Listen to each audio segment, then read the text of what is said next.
इस्लाम 50 साल में ईसाई धर्म से 5 गुना ज्यादा फैला। इन 50 सालों में ऐसा कौन सा युद्ध हुआ जिसने गैर मुस्लिमों को मुसलमान बनने पर मजबूर कर दिया? और हम देखते हैं कि मीडिया में महिलाओं के अधिकारों के खिलाफ बमबारी हो रही है। 9/11 से पहले मीडिया इस्लाम पर मुख्य रूप से महिलाओं के अधिकारों को लेकर हमला करता है। अब वे इसे 5वें, 6ठे, 7वें से दूसरे स्तर पर ले जा रहे हैं। क्या आप जानते हैं कि इस्लाम स्वीकार करने वालों में से 23 महिलाएं नहीं हैं? इस्लाम स्वीकार करने वाले अमेरिकियों में से 2/3 महिलाएं हैं। इस्लाम स्वीकार करने वाले यूरोपीय लोगों में से 23 महिलाएं हैं। तो अगर इस्लाम महिलाओं को अधीन कर रहा है तो अमेरिकी महिलाएं इस्लाम क्यों स्वीकार कर रही हैं? यूरोपीय महिलाएं इस्लाम क्यों स्वीकार कर रही हैं? क्योंकि इस्लाम उन्हें सुरक्षा देता है, इस्लाम उन्हें शांति देता है, उन्हें सम्मान देता है, उन्हें गरिमा देता है।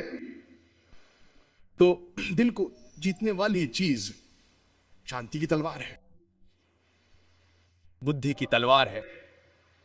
मैं इस उत्तर को आरोप नंबर 4, गलतफहमी नंबर 4 को जॉर्ज पियर, एडम पियर्सन के एक उद्धरण के साथ समाप्त करना चाहूंगा। एडम पियर्सन का कहना है कि जो लोग इस बात से चिंतित हैं कि परमाणु हथियार एक दिन अरबों के हाथों में चले जाएंगे, वे ये नहीं समझ पाते कि इस्लामी बम शांति का बम, मैं कह रहा हूं कि पहले ही गिराया जा चुका है। यह उस दिन गिरा था जब पैगंबर मोहम्मद सल्लल्लाहु अलैहि वसल्लम का जन्म हुआ था। हालांकि एडम पियर्सन ने इसे नकारात्मक टिप्पणी के तौर पर लिखा था, मैं इसे सकारात्मक टिप्पणी के तौर पर इस्तेमाल कर रहा हूं।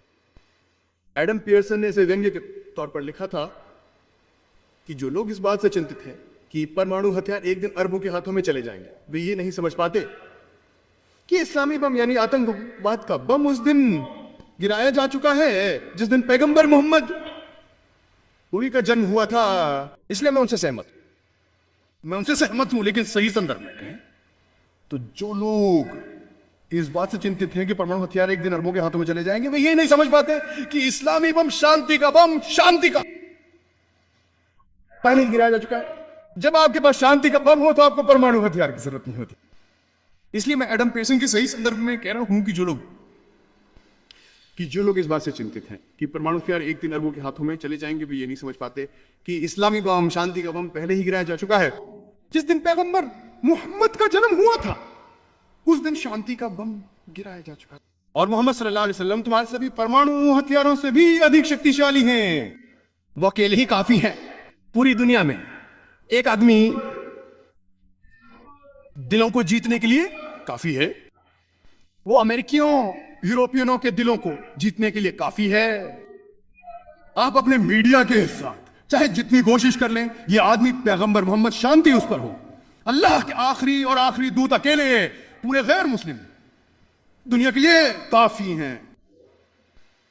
उन्हें अल्लाह की मदद है और अल्लाह की ताकत तुम्हारे सभी परमाणु बमों या बमों से कहीं ज्यादा है। वे ये समझने में विफल रहते हैं, और यहां तक कि एडम पियर्सन भी ये समझने में विफल रहते हैं। अगर आपको एहसास होता तो आप इस्लाम स्वीकार कर लेते।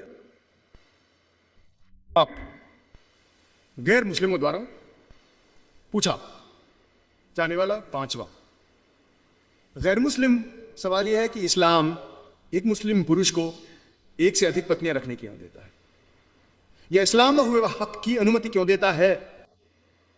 सबसे पहले ये समझते हैं कि बहुविवाह शब्द का अर्थ क्या है। बहुविवाह का अर्थ है एक से अधिक पत्नियों वाला व्यक्ति। बहुविवाह 2 प्रकार का होता है।